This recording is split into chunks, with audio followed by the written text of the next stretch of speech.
Welcome to our channel NCERT Pathshala. आज हम पढ़ने वाले हैं structure of atom, chapter number 4, class 9th का। तो चैप्टर को स्टार्ट करते हैं। फर्स्ट पढ़ते हैं जॉन डाल्टन एटॉमिक्स थ्योरी। जो जॉन डाल्टन थे वो साइंटिस्ट थे, उनके द्वारा दी गई एटॉमिक थ्योरी को देखते हैं कि उन्होंने क्या क्या हमें बताया था। तो John Dalton considered an atom to be an individual entity. जो एटम है, जॉन डाल्टन ने अपनी एटॉमिक थ्योरी में कहा था कि जो एटम्स होते हैं वो इंडिविजुअल होता है। इंडिविजुअल का मतलब उन्हें और भी ज़्यादा डिवाइड नहीं किया जा सकता। एक एटम को और भी ज़्यादा तोड़ा नहीं जा सकता। But his concept had been discarded at the end of 19th century.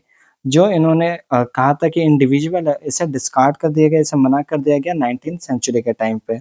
When scientist through experiment found the existence of charge particles. क्योंकि उस टाइम पे जो साइंटिस्ट थे वो एक्सपेरिमेंट के थ्रू उन्होंने क्या फाइंड करा था, चार्ज पार्टिकल्स के बारे में फाइंड करा था। वो चार्ज पार्टिकल कौन से थे? Electrons and protons. और एक और पार्टिकल था न्यूट्रॉन, पर ये इसके ऊपर कोई भी चार्ज नहीं था। इन द एटम, एटम के अंदर ही थे ये।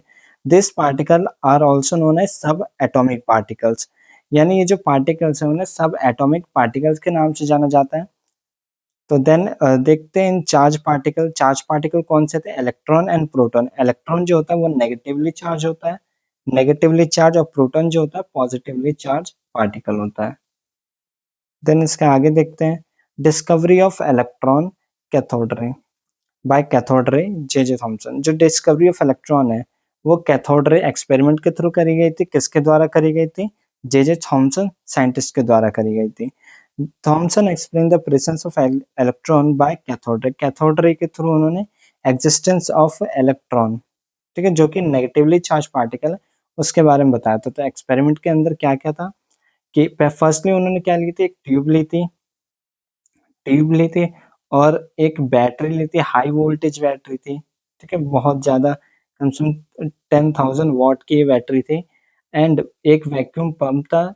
वैक्यूम पंप इसलिए था कि जो भी अंदर के पार्टिकल, जो अंदर की एयर है ट्यूब के अंदर, वो बाहर आ जाए, एग्जिट कर जाए, जिससे कोई भी अलग पार्टिकल ना बचा रहे ट्यूब के अंदर, एक्स्ट्रा पार्टिकल ना हो जो कि एक्सपेरिमेंट में डिस्टर्ब करे एक्सपेरिमेंट को। और उन्होंने एक साइड ली थी एनोड प्लेट और एक साइड ली थी कैथोड प्लेट। एनोड प्लेट को जो उन्होंने पॉजिटिवली चार्ज रखा था, कैथोड को negatively charge. Cathode plate always negative रहता है और एनोड भी ऑलवेज पॉजिटिव रहता है। देन उन्होंने क्या करा, बैटरी से जब कनेक्ट करा और इलेक्ट्रिसिटी प्रोवाइड करी, तो उस केस में क्या हुआ, जो नेगेटिवली चार्ज पार्टिकल्स थे वो इस प्लेट पे से कहाँ के साइड जाना स्टार्ट हो गए? पॉजिटिवली प्लेट पार्टिकल के साइड, एनोड की साइड जाना स्टार्ट कर दिए। क्योंकि जो नेगेटिव और पॉजिटिव पार्टिकल्स होते हैं वो अट्रैक्ट करते हैं एक दूसरे को, ठीक है। तो नेगेटिव ही पार्टिकल क्यों वहां पर गए? क्योंकि जो इलेक्ट्रिसिटी का फ्लो होता है वो नेगेटिव से पॉजिटिव की साइड होता है। तो इसी वजह से क्या हो कि जो इलेक्ट्रॉन थे कैथोड पर, जो इलेक्ट्रॉन के पार्टिकल्स है, नेगेटिव पार्टिकल्स थे, वो वहां से छूट कर निकल कर कहाँ पे फ्लो करना स्टार्ट कर दिए? पॉजिटिव, ठीक है, पॉजिटिव पॉजिटिव प्लेट पे, एनोड प्लेट पे जाना स्टार्ट कर दिए, ठीक है। और इसमें इस बीम के अंदर जब उन्होंने देखा तो ये जो पार्टिकल्स थे, कौन से पार्टिकल मूव कर रहे हैं? Electron particle. क्योंकि इलेक्ट्रिसिटी भी नेगेटिव टू पॉजिटिव जाती है और इलेक्ट्रिसिटी के अंदर नेगेटिव पार्टिकल ही मूव करते हैं। Then facts about electrons. Charge on electron, electron के ऊपर कितना चार्ज होता है? देखो, इलेक्ट्रॉन एक नेगेटिव चार्ज पार्टिकल है, तो उसके ऊपर जो चार्ज रहता है वो भी नेगेटिव रहता है। फर्स्टली ये चार्ज होता क्या? चार्ज सिंपली एक पार्टिकल की प्रॉपर्टी होती है। तो इलेक्ट्रॉन का जो प्रॉपर्टी वो क्या है? नेगेटिव चार्ज, ठीक है, इलेक्ट्रॉन के ऊपर नेगेटिव चार्ज होता है। देन वो जितना भी चार्ज होता है, तो एक इलेक्ट्रॉन के ऊपर कितना नेगेटिव चार्ज होता है? -1.6 इंटू 10⁻⁹ कूलम। कूलम एक यूनिट है चार्ज को मेजर करने के लिए। एज ए कैलकुलेटेड बाय, इसे किसने कैलकुलेट करा था? रॉबर्ट ए मिलिकमैन ने, ठीक है। मास ऑफ इलेक्ट्रॉन, इलेक्ट्रॉन का वेट कितना होता है? इलेक्ट्रॉन का वेट लगभग नेग्लिजिबल होता है, नेग्लिजिबल माना जाता है, नेग्लेक्ट कर देते हैं। इसका जो वेट होता है 9.1 इंटू 10⁻31 किलोग्राम्स। और जनरली इसे कैलकुलेशन के अंदर नेग्लेक्ट कर दिया जाता है मास ऑफ इलेक्ट्रॉन के अंदर, क्योंकि ये बहुत ही ज्यादा कम मास है। देन बात करते हैं discovery of proton. Anode rays, canal raise भी, एनोड रेज भी कहा जाता है, कैनाल रेज एक्सपेरिमेंट भी कहा जाता है। ये किसके थ्रू करा गया था? ई गोल्डस्टीन के through. By his famous anode रे या फिर कैनाल रे एक्सपेरिमेंट में। तो इसके अंदर क्या है, सिंपली जैसे फर्स्ट एक्सपेरिमेंट था इलेक्ट्रॉन के लिए, इसमें भी क्या करा, एक ट्यूब को लिया गया और इसके अंदर वैक्यूम को लो करा गया जिससे कोई अदर पार्टिकल ना रहे। देन एक हाई वोल्टेज सोर्स लिया गया, एक तरफ एनोड प्लेट थी, एक तरफ परफोरेटेड कैथोड प्लेट थी। परफोरेटेड का मतलब है कि जो कैथोड प्लेट थी उसके अंदर छोटे छोटे स्मॉल होल्स थे उसके अंदर। देन जैसे ही इसे वोल्टेज दिया गया, जैसे ही इसे पावर दी गई, इलेक्ट्रिसिटी दी गई, तो इस केस में क्या हो कि जो एनोड प्लेट थे वहां से पॉजिटिव पार्टिकल्स मूव करना स्टार्ट कर दिए कैथोड पार्टिकल के साइड पर। अब जैसे वो मूव कर रहे थे, देन जो होल्स थे उसके थ्रू पार्टिकल्स गए पॉजिटिव, और वो कैसे ग्लो करे, रेड कलर में ग्लो करे। रेड पार्टिकल में ग्लो करे तो वो क्या दिखा कि पॉजिटिव पार्टिकल्स जो है वो वहां पर आके लग रहे हैं बार बार। ठीक है, पॉजिटिव पार्टिकल एनोड जो होता है पॉजिटिव होता है, कैथोड जो होता है वो नेगेटिव होता है। तो इस केस में जो पॉजिटिव पार्टिकल्स है वो निकलकर मूव करना स्टार्ट कर दिए आगे की तरफ।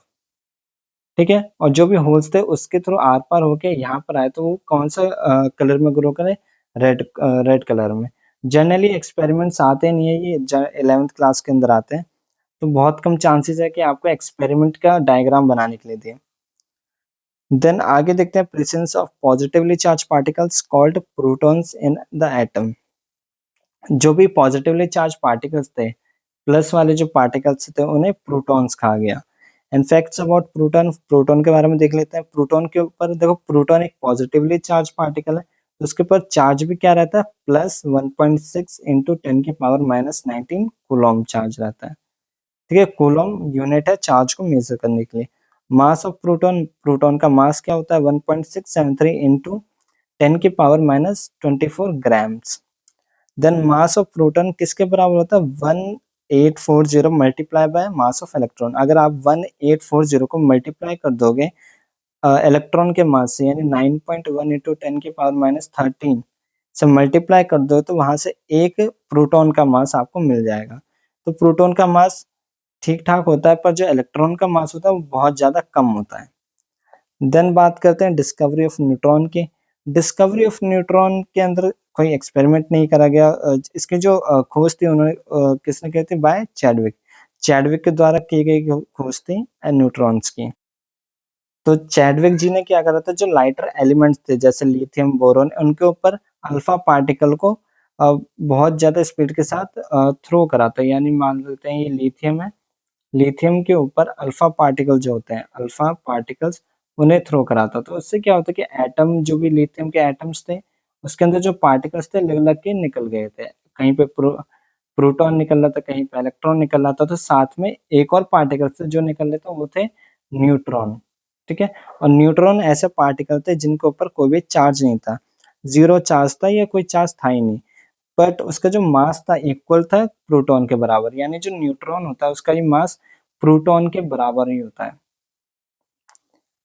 Then neutral particles of the atom, जो न्यूट्रल पार्टिकल था, न्यूट्रल का मतलब उसमें ना तो पॉजिटिव का चार्ज है ना ही नेगेटिव का। ठीक है, ना ही नेगेटिव चार्ज है ना ही पॉजिटिव चार्ज है। Neutrons are absent in protium isotope of hydrogen atom. जो न्यूट्रॉन्स जो होते हैं वो हाइड्रोजन जो एलिमेंट है इसके अंदर न्यूट्रॉन्स नहीं होते। हाइड्रोजन एलिमेंट के अंदर एक इलेक्ट्रॉन होता है और एक ओनली प्रोटॉन होता है। न्यूट्रॉन्स जो एटम होता है वो एब्सेंट रहते हैं। एंड देन आइसोटोप, आइसोटोप के बारे में लास्ट में पढ़ेंगे। ठीक है, आइसोटोप क्या होता है, since the mass of electron is negligible. जो मास होता है इलेक्ट्रॉन का, जो इलेक्ट्रॉन का वेट होता है वो नेग्लिजिबल होता है as compare to the protons and neutron. Neutron के कंपैरिजन में नेग्लिजिबल होता है। तो मास ऑफ एटम, आप कैसे अगर मैं कहूँ कि मास ऑफ एटम किसके बराबर होगा, तो वो बराबर होगा sum of mass of proton and neutron. यानी प्रोटॉन का प्लस मास और न्यूट्रॉन। ठीक है, न्यूट्रॉन और प्रोटॉन का प्लस कर देते मास, उसके अप्रोक्सीमेटली बराबर होगा मास ऑफ एटम, क्योंकि जो इलेक्ट्रॉन होता है उसका बहुत ही ज्यादा कम मास होता है, इसलिए उसे नेग्लेक्ट कर देते हैं जनरली। देन बात करते हैं एटॉमिक मॉडल्स के बारे में कि काफी सारे एटॉमिक मॉडल्स हैं, काफी सारे साइंटिस्टों ने अपने अपने मॉडल रखे, तो उसके बारे में पढ़ते हैं। From the discovery of some atomic particle, electron, proton and neutron, various atomic model are proposed by the scientist first जो मॉडल मॉडल था वो था थॉमसन मॉडल ऑफ एटम, यानी थॉमसन साइंटिस्ट थे, उन्होंने अपना मॉडल दिया। देन सेकंड मॉडल दिया था रदरफोर्ड ने, एंड देन थर्ड मॉडल था बोह्रट्ज एटॉमिक मॉडल। और जो आज के टाइम में मोस्ट ट्रस्टेड साइंटिफिकली जो एक्सेप्ट करा जाता है मॉडल, वो मॉडल एक्सेप्ट करा जाता है quantum mechanical model of atom. जो अभी के टाइम में जो सबसे ज्यादा यूज होता है model, quantum mechanical model of atom, जिसे आप बड़ी क्लास में पढ़ोगे। देन फर्स्ट मॉडल देखते हैं थॉमसन एटॉमिक्स मॉडल, थॉमसन का एटॉमिक मॉडल, जिसे जाना जाता है किस नाम से, वाटरमेलन मॉडल के नाम से जाना जाता है। सिंपली थॉमसन ने कहा था कि एक पॉजिटिवली चार्ज स्फीयर है, ठीक है, positively sphere charge sphere, sphere का मतलब आप समझ सकते हो, कोई भी एक बॉल हो गई सिंपली, ठीक है, बॉल टाइप हो गया, तो वो एक स्फीयर है। देन थॉमसन प्रेडिक्ट, जो थॉमसन ने प्रेडिक्ट करा था कि जो इलेक्ट्रॉन्स हैं वो एम्बेडेड एक पॉजिटिवली चार्ज स्फीयर है, यानी एक स्फीयर है जिसके ऊपर पूरा का पूरा चार्ज क्या है, पॉजिटिव है। देन उसके ऊपर छोटे छोटे एम्बेडेड इलेक्ट्रॉन पार्टिकल्स हैं, इलेक्ट्रॉन पार्टिकल्स उस पर एम्बेडेड है, मतलब धसे हुए इलेक्ट्रॉन पार्टिकल्स हैं। फॉर एन एग्जाम्पल उन्होंने वाटरमेलन का एग्जाम्पल दिया था, जो वाटरमेलन का रेड वाला पार्ट है, रेड वाला पार्ट वो क्या है, पॉजिटिव पार्ट है, ठीक है, पॉजिटिवली चार्ज, उसमें क्या है, सिर्फ प्रोटॉन्स हैं। और जो उसके अंदर काले बीज हैं, ब्लैक सीड्स हैं, वो क्या है, नेगेटिवली चार्ज पार्टिकल्स हैं, यानी इलेक्ट्रॉन्स है वो, नेगेटिवली चार्ज पार्टिकल्स इलेक्ट्रॉन्स हैं। Then although model is explain the neutrality and failed to explain the experiment. जो भी इस मॉडल के थ्रू एक्सपेरिमेंट वगैरह कर गए, तो वहां पर क्या देखा गया कि ये अच्छे से परफॉर्म नहीं कर पा रहा था, जो बैलेंस था एटम का, जो बैलेंस था उसे अच्छे से परफॉर्म नहीं कर पा रहा था, देन इसे रिजेक्ट कर दिया गया, डिस्कार्ड कर दिया गया। फिर इसके बाद आता है Rutherford atomics model, Rutherford ji का एटॉमिक मॉडल। तो इसमें क्या है कि in as a famous alpha ray scattering experiment, काफी आता है एग्जाम्स के अंदर भी। तो ये अल्फा रे स्कैटरिंग एक्सपेरिमेंट है, कैसे समझते हैं, जैसे इस इमेज में देख सकते हो कि एक सोर्स है, सोर्स ऑफ अल्फा पार्टिकल। देखो अल्फा पार्टिकल क्या होता है, सिंपली हीलियम होता है, ठीक है, हीलियम को ही अल्फा पार्टिकल बोलते हैं। जब हीलियम इस गोल्ड फॉइल, ये थिन गोल्ड फॉइल है, ठीक है, थिन गोल्ड फॉइल पर इन अल्फा पार्टिकल्स को थ्रो करा जाता है, फेंका जाता है, तो उस केस में क्या होता है कि कुछ जो अल्फा पार्टिकल्स हैं, most of the alpha particle, जो ज्यादातर अल्फा पार्टिकल्स थे, वो उस फॉइल को आर पार करके सीधे चले जाते हैं, ज्यादातर अल्फा पार्टिकल्स। बस कुछ ऐसा पार्टिकल्स है जो थोड़े से कुछ एंगल पर बैंड होकर इधर उधर जाते थे, ठीक है। और ये जो थी एक वॉल थी, कह सकते हैं वॉल थी जिंक सल्फाइड की, ठीक है, जिंक सल्फाइड की वॉल थी ये। अब जिंक सल्फाइड ही क्यों यूज करा, क्योंकि जो जिंक सल्फाइड है उस पर जब भी हिट होते थे एलिमेंट, तो वहां पर क्या आता था, ग्लो होता था, वो एरिया ग्लो होता था जब भी पार्टिकल्स उस पर हिट करते थे। एंड देन गोल्ड ही क्यों यूज करेंगे, गोल्ड फॉइल ही क्यों यूज करेंगे, क्योंकि गोल्ड फॉइल जो होती है उसे हम मतलब बहुत ज्यादा मैलिएबल होती है, जो गोल्ड फॉइल होती है बहुत ज्यादा मैलिएबल होती है, यानी आप उसे हैमर कर करके बहुत पतली थिन शीट में कन्वर्ट कर सकते हो। तो गोल्ड जो थी उसे परफेक्ट बैटरी थी, क्योंकि बहुत ज्यादा पतली करी जा सकती थी उस शीट को। तो इस एक्सपेरिमेंट के अंदर क्या क्या ऑब्जर्वेशन हुई थी, most of the alpha particle pass through the undeflected, जो ज्यादातर पार्टिकल थे अल्फा पार्टिकल्स वो डिफ्लेक्ट ही नहीं हो रहे थे, ठीक है, अनडिफ्लेक्टेड पास हो जा रहे थे, वो डिफ्लेक्ट अपनी जो डायरेक्शन थे उसे चेंज नहीं कर रहे थे ज्यादातर जो थे। सम वे डिफ्लेक्टेड बाय, इसमें कुछ जो थे डिफ्लेक्ट हुए थे बहुत ही कम एंगल से, about one in every 12,000 alpha particle, यानी 12,000 में से सिर्फ एक पार्टिकल था जो कि 180 डिग्री पे वापस आ जाता है, यानी सिंपली गया और वहां से हिट करके वापस आ गया, 12,000 में से सिर्फ एक अल्फा पार्टिकल। कंक्लूजन्स देखते हैं कि इस एक्सपेरिमेंट से क्या क्या कंक्लूजन निकला, क्या क्या हमें रिजल्ट देखने के लिए मिले। जो भी कंक्लूजन का है, first, atom consist mostly empty space, जो एटम उसके अंदर का ज्यादातर स्पेस क्या है, खाली है, तभी तो जो पार्टिकल्स हैं, जो अल्फा पार्टिकल्स हैं वो अनडिफ्लेक्ट रह गए, क्योंकि खाली है, कोई पार्टिकल नहीं था जिससे वो डिफ्लेक्ट करे, तो most of the part of a atom वो क्या है, एम्प्टी है, खाली स्पेस है। Atom has a small centrally placed positively charge nucleus, जिसे न्यूक्लियस कहा गया कि एटम के पास एक स्मॉल और सेंट्रली प्लेस्ड है, यानी कोई भी एटम उसके पास एक स्मॉल और सेंटर के अंदर प्लेस्ड एक पार्टिकल है और उसे क्या कहा गया, न्यूक्लियस कहा गया। और न्यूक्लियस को पॉजिटिवली चार्ज ही क्यों कहा गया, क्योंकि जो न्यूक्लियस की साइड थे वहां पर सिर्फ दो ही पार्टिकल्स थे, एक था प्रोटॉन एंड दूसरा था न्यूट्रॉन। तो न्यूट्रॉन के ऊपर कोई चार्ज होता नहीं है, it's a zero charge, but जो प्रोटॉन है उसके ऊपर पॉजिटिव चार्ज होता है। तो पूरा न्यूक्लियस के ऊपर क्या आ जाता है, पॉजिटिव चार्ज आता है, तो न्यूक्लियस को इसलिए पॉजिटिवली चार्ज कहा गया। And size of the nucleus, जो न्यूक्लियस का साइज था उसे 10⁻⁵ of that times of that the atom, यानी जो एटम के मुकाबले जो न्यूक्लियस का साइज था उसे 10⁻⁵ कहा गया।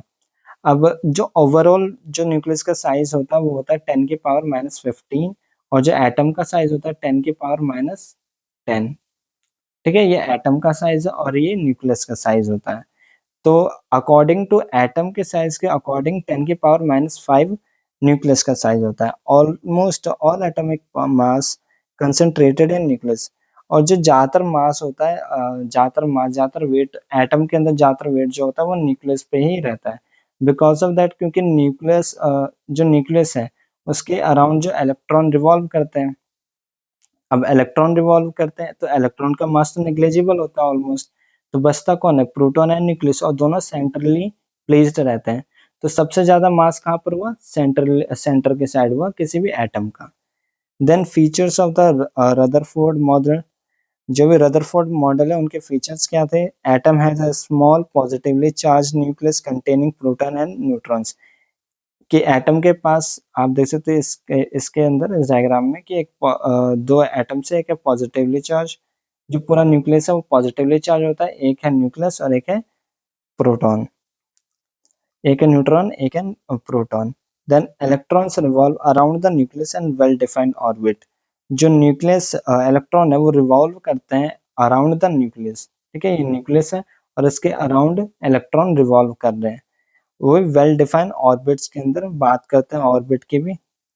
ठीक है, nucleus is very small compare to the atom size, जो भी एटम का साइज है उसके मुकाबले जो न्यूक्लियस का साइज है बहुत ज्यादा कम होता है। ठीक है, बहुत ज्यादा छोटा होता है, क्योंकि आप देख सकते हो जो डिफरेंस है वो 10⁻⁵मीटर। ठीक है, इतना डिफरेंस होता है एक एटम के साइज में और एक न्यूक्लियस के साइज में, तो काफी ज्यादा डिफरेंस होता है। देन ड्रॉबैक की बात करते हैं, रदरफोर्ड जो मॉडल था उसमें क्या क्या कमियां थी।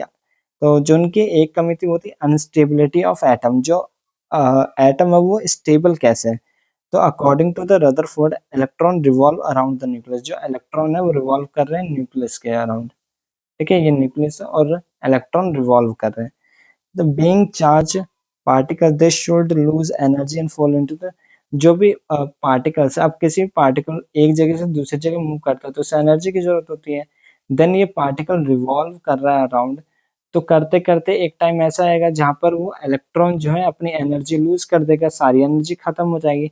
तो वो कहाँ पर गिर जाना चाहिए, न्यूक्लियस के अंदर गिर जाना चाहिए। यानी स्टेबिलिटी बनी ही नहीं रहनी चाहिए कि इलेक्ट्रॉन ऐसे ऐसे रिवॉल्व करता रहे हमेशा, कभी ना कभी तो उसकी एनर्जी खत्म होगी। तो इसी चीज को एक्सप्लेन नहीं कर पाया था रदरफोर्ड। तो इस चीज को एक्सप्लेन किसने करा था, नील्स बोहर ने। तो नील्स बोहर ने जो रदरफोर्ड का मॉडल था उसे मॉडिफाई करा और पब्लिक के सामने लाया।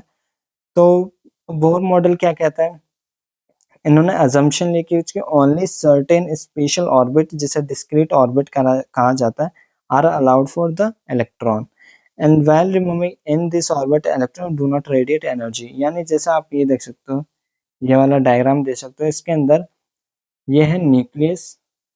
ठीक है, ये न्यूक्लियस है और उसके ऊपर काफी सारी ऑर्बिट्स हैं। ठीक है, इन्हें ऑर्बिट्स बोलते हैं। ये एन एन इक्वल टू 1, तो ये फर्स्ट ऑर्बिट, ये सेकंड ऑर्बिट, ये थर्ड ऑर्बिट।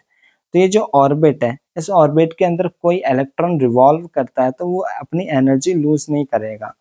ठीक है, वो अपनी एनर्जी को लूज नहीं करेगा। जब भी इलेक्ट्रॉन कब लूज करेगा अपनी एनर्जी, जब वो एक ऑर्बिट से सेकंड ऑर्बिट में जाएगा। ठीक है, तभी इलेक्ट्रॉन अपनी एनर्जी लूज करता है।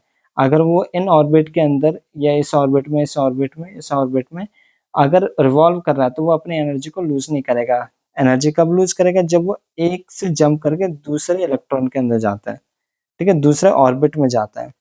देन एनर्जी इज एमिटेड और absorbed only when an electron jump, जब भी वो एक ऑर्बिट से दूसरे ऑर्बिट में जंप करेगा तभी उसकी एनर्जी लूज होगी या फिर अब्सॉर्ब्ड होगी।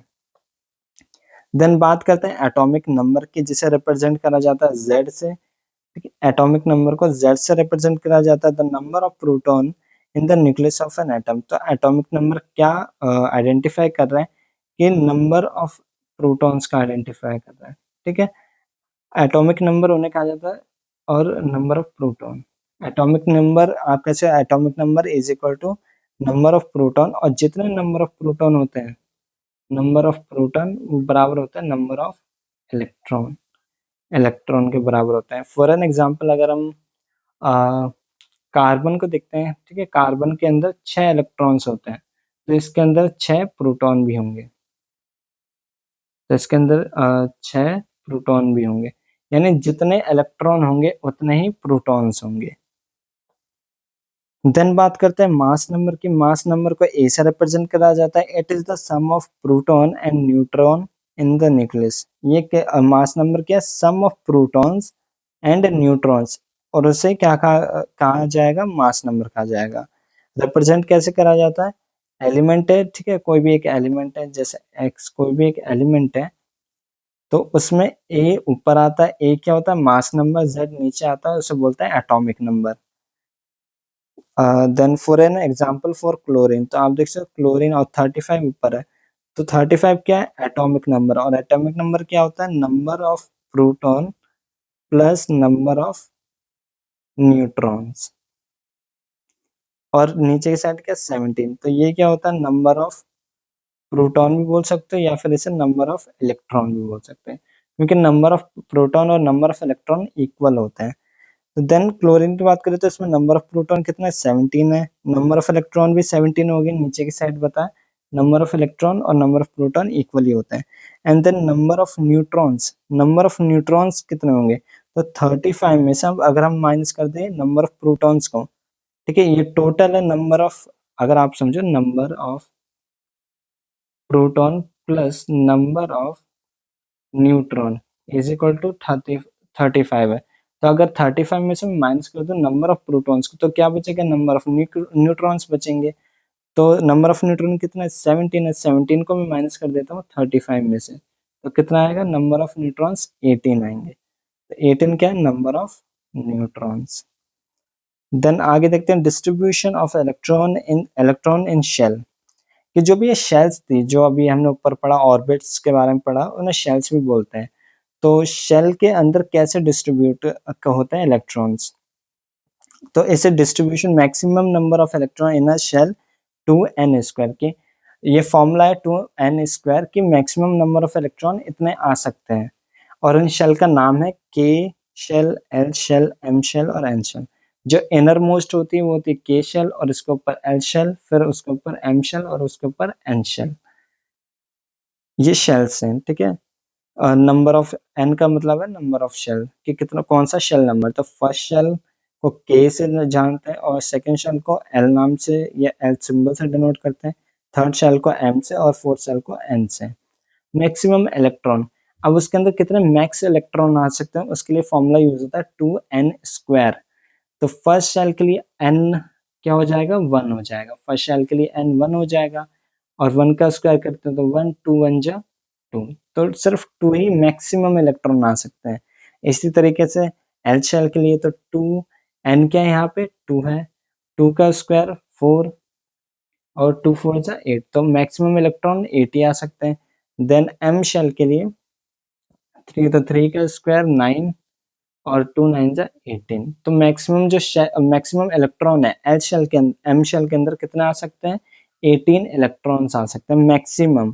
ठीक है, पर जनरली जो एटम्स होते हैं वो अपने एल शेल में, एम शेल में 8 ही इलेक्ट्रॉन रखते हैं फॉर द स्टेबिलिटी, वो 18 इलेक्ट्रॉन नहीं रखते। ठीक है, मैक्सिमम 18 आ सकते हैं, पर वो ट्राई करते हैं सिर्फ 8 रखने का, जिससे वो स्टेबल बने रहें। इसके बारे में आप 11th क्लास में पढ़ोगे कि एस पी, ठीक है, ऑर्बिटल्स होते हैं एस पी डी करके, उसके हिसाब से इनके अंदर क्या है डिस्ट्रीब्यूशन रहता है इलेक्ट्रॉन्स का। और एग्जाम्पल दिया गया है आपको कैल्शियम का, तो कैल्शियम जो ऊपर की साइड है वो क्या होता है, number of proton plus number of neutron. ठीक है, इलेक्ट्रॉन डिस्ट्रीब्यूशन किस तरीके से है इसका, फर्स्ट शेल में के शेल में 2 आएंगे, एल में 8 आएगा, एम में 8 आएगा और लास्ट वाले शेल में 2 आएंगे। तो दो लास्ट वाली शेल में आए तो दो क्या बता रहा है कि उसके लास्ट जो आउटर मोस्ट शेल है उसके अंदर सिर्फ 2 ही इलेक्ट्रॉन आए।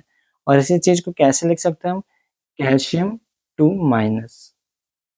ठीक है, कैल्शियम 2 माइनस, इसे ऐसे भी लिखा जाता है। वैलेंसी की बात करते हैं आगे, बाकी कुछ एग्जांपल्स है पोटेशियम के, एल्युमिनियम के, फ्लोरीन के, नियॉन के, सोडियम के। देन बात करते हैं वैलेंस शेल, वैलेंस इलेक्ट्रॉन। ठीक है, वैलेंस शेल, वैलेंस जो भी आउटर मोस्ट शेल है, ठीक है, आउटर मोस्ट शेल यानी सबसे बाहर वाली शेल, उसके अंदर जितने इलेक्ट्रॉन्स होते हैं उसे वैलेंस इलेक्ट्रॉन बोला जाता है। The outermost shell called भी वैलेंस शेल, जो भी आउटर मोस्ट शेल है ये बाहर वाली शेल है, इसे आउटर मोस्ट शेल बोला जाता है और उसके अंदर जितने इलेक्ट्रॉन है उसे वैलेंस इलेक्ट्रॉन बोला जाता है। ठीक है, उसे वैलेंस इलेक्ट्रॉन बोलते हैं। Atoms tend to have 8 electron in their outermost shell. ठीक है, एटम जो कोशिश करते हैं कि सिर्फ 8 इलेक्ट्रॉन हो उनके आउटर मोस्ट शेल के अंदर। एटम्स कैन गेन और लूज इलेक्ट्रॉन अचीव 8। ठीक है, जो एटम्स है वो या तो गेन कर सकते हैं इलेक्ट्रॉन या तो लूज कर सकते हैं अपनी लास्ट वाली शेल में 8 इलेक्ट्रॉन लाने के लिए। द 8 इलेक्ट्रॉन्स लाए, the number of electron lose और गेन इन कॉल्ड वैलेंसी। ठीक है, जितने वो इलेक्ट्रॉन लूज करते हैं गेन करते हैं उसे वैलेंसी बोला जाता है। जैसे फॉर एन एग्जांपल यहाँ पे देखते हैं पोटेशियम के अंदर, पोटेशियम के अंदर लास्ट वाली शेल में एक एक्स्ट्रा इलेक्ट्रॉन, तो पोटेशियम का जो सिंबल बन जाता है के प्लस बन जाता है यहाँ पे। ठीक है, एक एक्स्ट्रा इलेक्ट्रॉन है, अगर वो एक एक्स्ट्रा इलेक्ट्रॉन हट जाए तो क्या पोटेशियम जो क्या हो जाएगा, के हो जाएगा, यानी पूरी तरीके से स्टेबल हो जाएगा, फुल्ली स्टेबल हो जाएगा।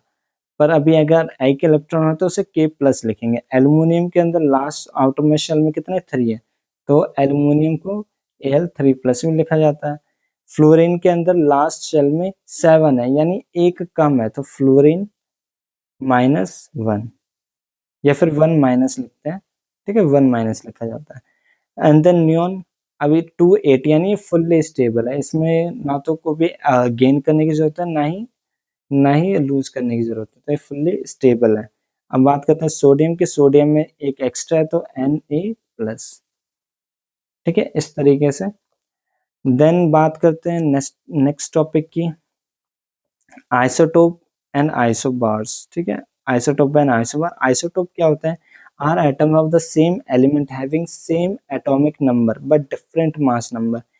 देखो ध्यान से समझना, आइसोटोप के अंदर सेम एलिमेंट होगा। ठीक है, सेम एलिमेंट, और कैल्शियम तो कैल्शियम सेम एलिमेंट होगा, हैविंग सेम एटॉमिक नंबर, और उनका एटॉमिक नंबर भी सेम होगा पर मास नंबर अलग होगा। ठीक है, एटॉमिक नंबर भी सेम, एटॉमिक नंबर सेम होगा पर मास डिफरेंट होगा। एग्जाम्पल के लिए क्लोरीन का एग्जाम्पल है। ठीक है, अब क्लोरीन क्या होता है, इनके आइसोटोप भी होता है। आइसोटोप मीन्स दैट कि जैसे कि हाइड्रोजन का होता है, ठीक है, जिसे प्रोटियम बोलते हैं, फिर हाइड्रोनियम बोलते हैं। तो उस केस में क्या होता है कि आइसोटोप में मासेस अलग होंगे। इसके अंदर देख सकते हो कि प्रोटॉन 17 और न्यूट्रॉन 18 है, पर इस वाले आइसोटोप में प्रोटॉन 17 है और न्यूट्रॉन 20 है। ठीक है, न्यूट्रॉन 20 है इसके अंदर। तो आप सिंपली बस ये ध्यान रखना कि आइसोटोप वो होते हैं जिसके अंदर मास नंबर, ठीक है, यहाँ पे 35 यहाँ पे 37 है, तो मास नंबर डिफरेंट हो पर जो 17 और यहाँ पे 17 एटॉमिक नंबर सेम होना चाहिए, तो वो क्या होंगे, आइसोटोप्स होंगे। तो यूजेस क्या है आइसोटोप्स के, यूरेनियम आइसोटोप जो कि यूज करा जाता है as a fuel in nuclear reactor के अंदर, कोबाल्ट आइसोटोप यूज करा जाता है कैंसर ट्रीटमेंट के लिए, आयोडीन आइसोटोप यूज करा जाता है फॉर द गॉइटर। ठीक है, जॉइटर एक बीमारी है उसके लिए यूज करा जाता है। देन बात करते हैं आइसोबार। आइसोबार सिंपली उल्टा हो जाता है उसका। Isobar are atoms of different elements. ठीक है, जो आइसोबार होता है वो डिफरेंट एलिमेंट्स होंगे having same mass number but different atomic number. ठीक है, मास नंबर सेम होगा, एटॉमिक नंबर डिफरेंट होगा और एलिमेंट्स भी क्या होंगे, डिफरेंट होंगे। एग्जाम्पल के लिए calcium and argon, calcium and argon के अंदर इनका जो मास नंबर है यानी 40 और ये भी 40 सेम है, but the atomic number are different. ठीक है, इसका 20 है, इसका 18 है। तो वो एलिमेंट जिनका मास नंबर सेम है बट डिफरेंट क्या है, एटॉमिक नंबर, उसे आइसोबार कहेंगे। और जो एलिमेंट्स है वो भी क्या होने चाहिए, डिफरेंट भी होने चाहिए। तो ये चैप्टर आपका कंप्लीट हो गया। देन कोई भी डाउट हो तो वो आप कमेंट में पूछ सकते हैं।